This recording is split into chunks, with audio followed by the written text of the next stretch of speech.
This is the new Alfa Romeo Stelvio, and it's perfect if you fancy something Italian, only a little bit taller.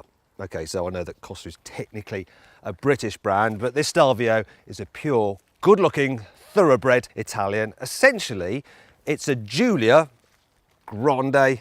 So it cost her from £34,000. Now, if you click up there, you can go to carwow.co.uk, compare offers online on the Stelvio, or any car for that matter, or from the comfort of your own home. So being an SUV, Alfa's first ever SUV for that matter, means it's easier to get in and out of than the Giulia saloon car. And you know, it's nice and spacious in here as well. Practicality is pretty good. So look at this, you've got huge cup holders. They can hold a big cup of coffee, which is really handy. And other storage, well, there's some more under here with some USB input there. One there. You've got massive door bins, got room for 2 bottles. There's some extra storage down here as well. And well, the only disappointment is the glove box, which is a little bit small. In terms of the design, it's very sporty, very Alfa. You've got huge dials, you've got this sporty steering wheel. The start button's actually on the steering wheel as well, which is really nice for an SUV, that. And yeah, it's nice. Quality's pretty good. I don't think it's quite as good as in the German SUVs. You know, there's a few cheap feeling bits of plastic, but it's not too bad. And I do like the design. The design's good. I'm not so sure about this wood trim though. It's not that I don't like it, it just doesn't seem to go with the rest of the trim. You're better off having that in the brushed aluminium. That is actually an option. And that brings me on to the equipment levels. So the entry level car, it's all right. You get things like climate control, you get cruise control, you get hill descent control, so all the controls, but you don't seem to have sat nav with it. And the seats are cloth. You don't want that, so you need to step up to the super version, which is about £3,000 more, and then you get stuff like part leather seats. You also get an 8-inch infotainment display with the navigation. So the infotainment system itself, it's fairly easy to use. You navigate through all the menus using this swivel wheel. Maybe the processor isn't quite as fast as on the higher end systems that you get in a German SUV, and I do think the screen's a little bit dark and the graphics a bit low res. But other than that, it's fine. Now if you click up there, you can see my full in-depth video review of the Alfa infotainment system. This car also has a little digital screen between the dials as well, which can display things like navigation directions. But once again, you know, it's not as glorious as that full widescreen display you can get on an Audi Q5. And speaking of an Audi Q5, let's just jump into the back of this Stelvio because, well, I do think there is enough space back here. Look, decent leg room, decent headroom. It's just not as roomy as the Audi. Also, you can't slide or recline the seats. And the footwells, they are a bit small. They're a bit cramped if you want to stretch out. And you've got this hump in the floor here. And because of those small footwells, when you move into the middle seat, it can feel a little bit uncomfortable if you have to carry 3 in the back at once. Still, you get 3-way folding seats, so look, you can fold down this middle seat there if you want to carry longer items, and 2 rear passengers. You've got a couple of cup holders there. You have 2 USB sockets there, so people in the back can charge their mobile devices. And I like the way the covers for the Isofix child seat anchor points, they flip up, they're not removable, so you're not going to lose them. This isn't the biggest SUV in the back, but it's going to be big enough for most people, and it's the same story with the boot actually. You see, the capacity is below average for this kind of car, but it's still going to be big enough, you know, for a family. Look at that, you've got enough space there. Admittedly, if you need a really big boot, you probably want to look at something like a Jaguar F-Pace, because that's about 20% larger than this, but it's a large enough space. Look at it, it's nice and square.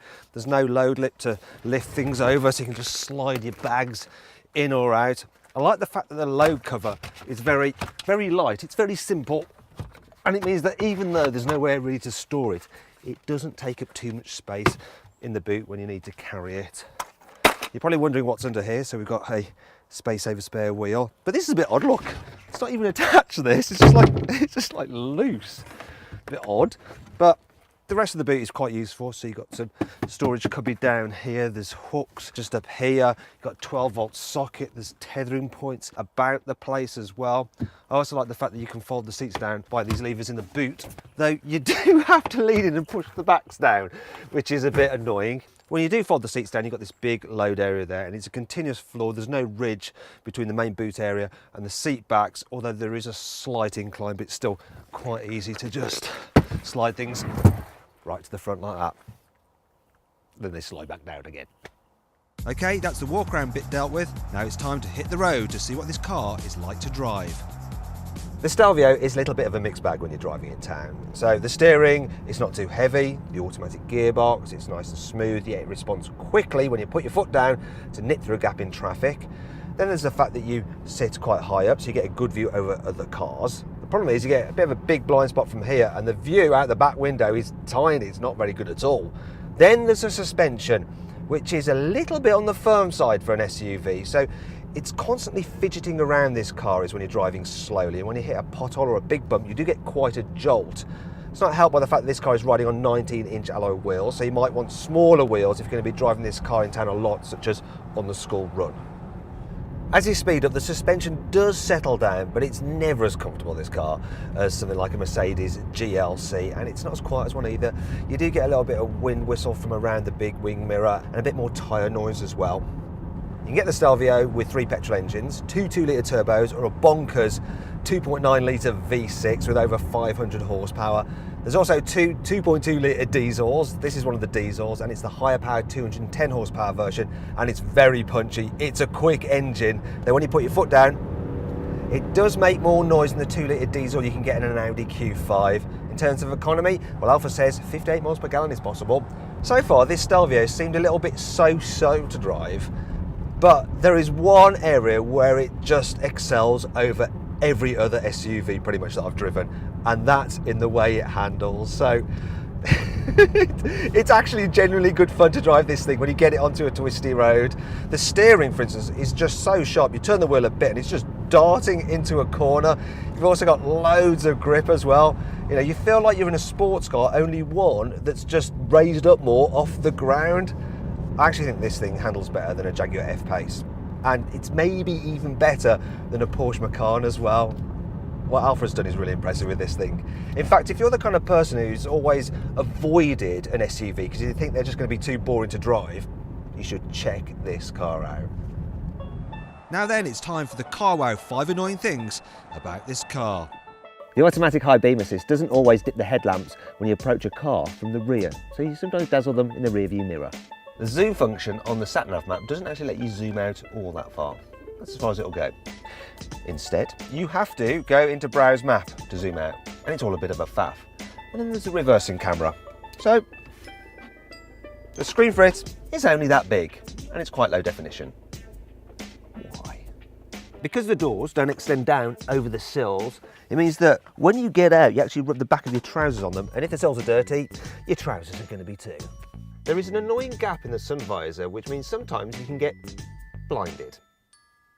These solid metal paddle shifters may be absolutely glorious, but they do get in the way of the control stalks, and it makes it a bit fiddly to use the intermittent wipe. Sounds a bit rude, doesn't it? Intermittent wipe. Thankfully, this car has plenty of cool features, which helps make up for all this. Here's 5. The Stelvio's clever electrically controlled braking system means that from 80 miles an hour it can stop 5 metres sooner than if it had a normal braking system. The car's bonnet, the rear wings, bits of the engine and the suspension are made out of aluminium. The prop shaft, which is the thing that sends the power from the engine to the rear wheels, is made from carbon fibre, and all this helps keep the weight down and is why the Stelvio is the lightest SUV in its class. In fact, it's a whole person lighter than its nearest rival. Also, the weight distribution is a perfect 50-50 front and rear, and all this added together helps boost the handling. The Stelvio's clever 4-wheel drive system means that actually when you're driving, for most of the time, it just sends power to the rear wheels, so it has a sports car-like feel. But when the rears start to slip, it can divert 50% of the power to the front. All Stelvios get auto emergency braking with pedestrian protection. It also scored the highest for adult occupant protection in the Euro NCAP crash tests. On most cars, when you turn the steering wheels, the wheels not only rotate, they also angle slightly.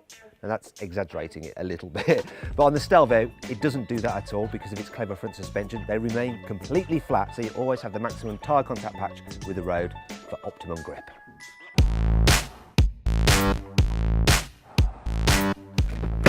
Now, if you click on the pop-out banner up there or on the link below the video, you can compare offers on the new Alfa Romeo Stelvio. So then, what's my verdict on this car? Should you avoid it?